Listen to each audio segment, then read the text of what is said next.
Hello friends, welcome back to our channel. I hope आप सभी अच्छे होंगे और आपकी तैयारी भी बहुत अच्छे से चल रही होगी। आपको जैसा कि पता ही है, मैं आपको डीएसएसबी के लिए, टीजीटी, पीजीटी के लिए आपको डेली स्टडी टारगेट देती हूँ। 3-3 दिन का हम स्टडी टारगेट करते हैं ताकि हमारी तैयारी और बेहतर हो सके और हमारा रिवीजन भी और बेहतर हो सके। क्योंकि क्या होता है, एक टारगेट अगर सेट होता है कि हमें आज ये पढ़ना है, तो उससे कंफ्यूजन बहुत कम होती है।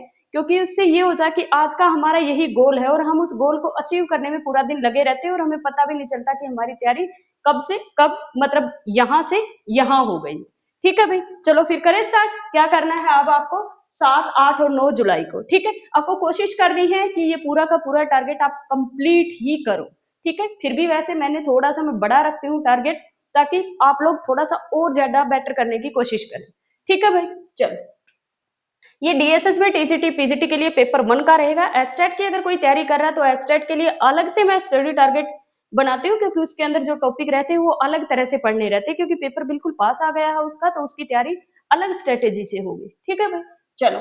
हिंदी में आपको क्या पढ़ना है? पर्यायवाची पढ़ने हैं पर डे के, और विलोम भी पढ़ने हैं पर डे के 15। ठीक है भाई, विलोम कितने पढ़ने हैं? 15, और पर्यायवाची भी कितने पढ़ने हैं? 15। ठीक है, और जो व्याकरण का टॉपिक है वो आप पढ़ेंगे संधि और समास। ये इसलिए भी है क्योंकि मैंने सेम इसलिए रखे, क्योंकि मैं स्टेट का जो स्टडी टारगेट दे रही हूँ उसको भी मैं ध्यान में रखती हूँ कि वहां पे मैंने क्या दिया है, ताकि जो बच्चे सेम एग्जाम की तैयारी कर रहे हैं, दोनों की कर रहे हैं, तो उनके लिए वो टॉपिक जो है वो सेम रहे। एस्टेट और डीएसएस भी अगर दोनों की तैयारी कर रहे हैं तो उनके लिए जितना मैं हो सकता है बेटर जो बन सकता है वो स्टडी टारगेट बनाती हूँ, ताकि दोनों में कंबाइन हो जाए, टॉपिक और भी स्ट्रॉन्ग हो जाए। ठीक है, तो आपको संधि और समास होगी, क्योंकि बच्चा तो, मैं 2 स्टडी टारगेट दे रही हूँ, बच्चा तो एक ही है ना जो तैयारी कर रहा है और दोनों एग्जाम की कर रहा है, तो इस वजह से मुझे थोड़ा सा ध्यान रखना पड़ता है इस चीज का। ठीक है भाई, चलो। इंग्लिश में आपको क्या पढ़ना है?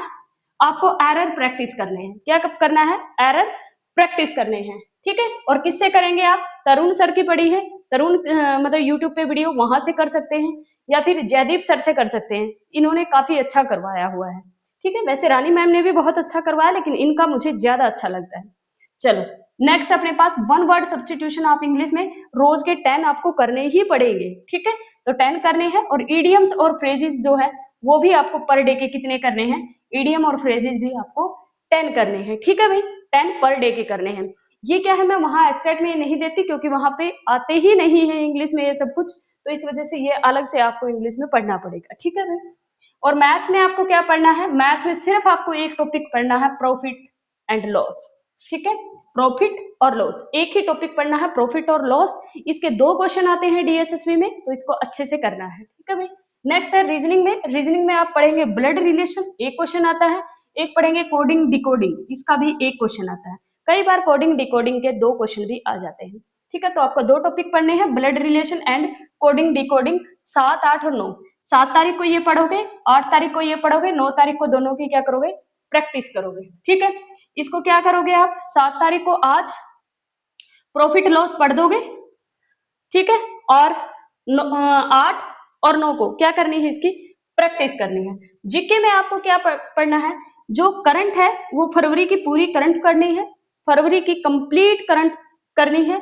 और जो मैंने 3 टॉपिक दिए थे पिछली बार, वैदिक सभ्यता, बौद्ध धर्म और जैन धर्म, इनके क्वेश्चन प्रैक्टिस करने हैं। तीनों टॉपिक के एक दिन आप प्रैक्टिस क्वेश्चन करेंगे। वैदिक सभ्यता आप पढ़ तो चुके ही है इसको, एक दिन बौद्ध धर्म और एक दिन जैन धर्म। बाई चांस ऐसा हुआ कि पिछली बार पिछले टारगेट में कोई नहीं पढ़ पाया, तो उनको फिर थोड़ा सा ज्यादा मेहनत करनी पड़ेगी, ये टॉपिक भी पढ़ने पड़ेंगे और क्वेश्चन प्रैक्टिस भी करनी पड़ेगी। ठीक है भाई, फिर अब आ जाओ अपना पेपर 2 मैथ्स का। ये मैथ्स वालों के लिए है, मैथ्स के लिए। ठीक है, आपको क्या पढ़ना है? अलजेब्रा हमने स्टार्ट कर रखा था, तो अलजेब्रा के आप यूनिट 2 पढ़ेंगे और यूनिट 3 पढ़ेंगे। मैंने 3 दिन दिए हैं 2 यूनिट के लिए, क्योंकि अब आपके लिए क्या होगा, चीजें थोड़ा सा डिफरेंट होनी स्टार्ट हो जाएंगे।